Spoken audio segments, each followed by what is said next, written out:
When is television valuable for B2B advertising? Well, there are two things to think about. One is that it's really only the very largest enterprises that tend to use TV as a communications medium. IBM, for example, is a huge, or has been a huge television advertiser.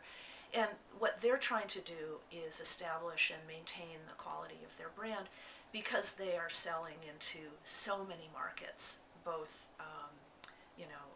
small and medium and very large enterprises. The same would be true of several other large technology suppliers and certainly office products like Staples and Office Depot.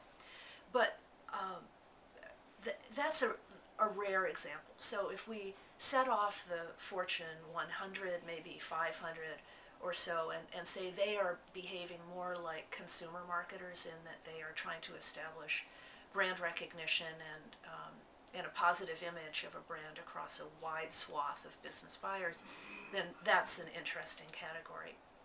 However, most business-to-business marketers are really trying to begin and or strengthen an existing business relationship.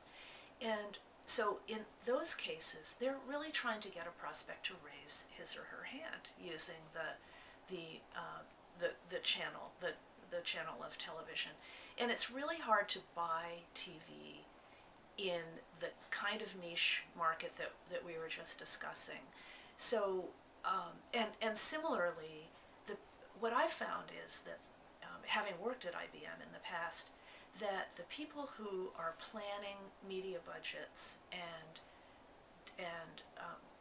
managing the creative in broadcast media, this is particularly television, tend to be thinking brand thoughts, awareness thoughts, image thoughts, and not lead generation thoughts. So they may include some kind of call to action or offer for more information, but it's not designed as a direct response style communication, and therefore isn't optimized for lead generation. So there are both political and strategic reasons for why television is not widely used.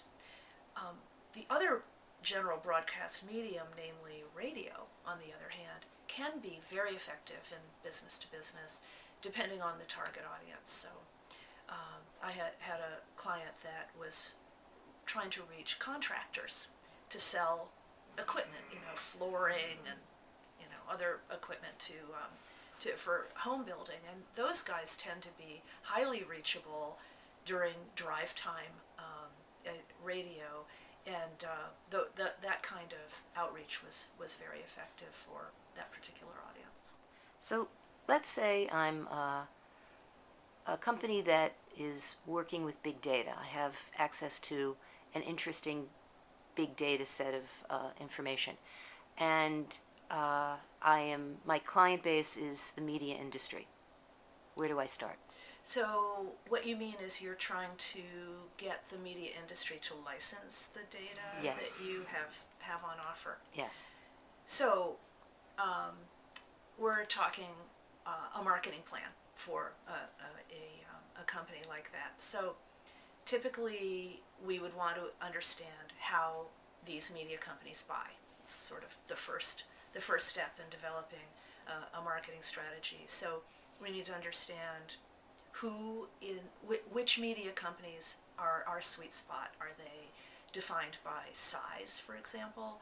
Are they defined by geography? Less likely, but maybe we're talking about North America because our data happens to be limited to North America, say. And then we want to understand who in the media company is important for us to have a relationship with. And in the B2B world, there's this concept known as the buyer circle. Sometimes it's called the buying group, or there are other names for it. But it's the team of people who are involved in the purchase decision. And usually the buying circle involves several important roles. There's a decision maker, that's the key person that we want to reach, but there are also influencers. These are people who might be have an opinion, an informed opinion about the various vendors that are competing for the business. There will be a so-called specifier or several specifiers, and those are usually the technical buyers who evaluate the quality and the ability to integrate that product with what we're doing today. And then there's a purchasing department often, depending on the size of the company. So those four buying roles tend to all need to be addressed, and each of them has different points of view. There may be multiple parties. In fact, there was a marketing Sherpa study done a couple of years ago that suggested in large enterprises as many as 21 people are involved in a sizable $10,000 or more purchase decision in a large company. So that means we as marketers need to understand who these people are, what is their role in the buying process, how we're going to get a hold of them, how we're going to speak to them in the language that's of interest to them, and how to get them to think of us when they're ready to buy in the category. So it's complicated, but that's why I think B2B marketing is more fun, because the order sizes tend to be larger. The buying process tends to be more complicated. It can take as much as 12, 18, 24 months to get certain prospects to actually buy from you.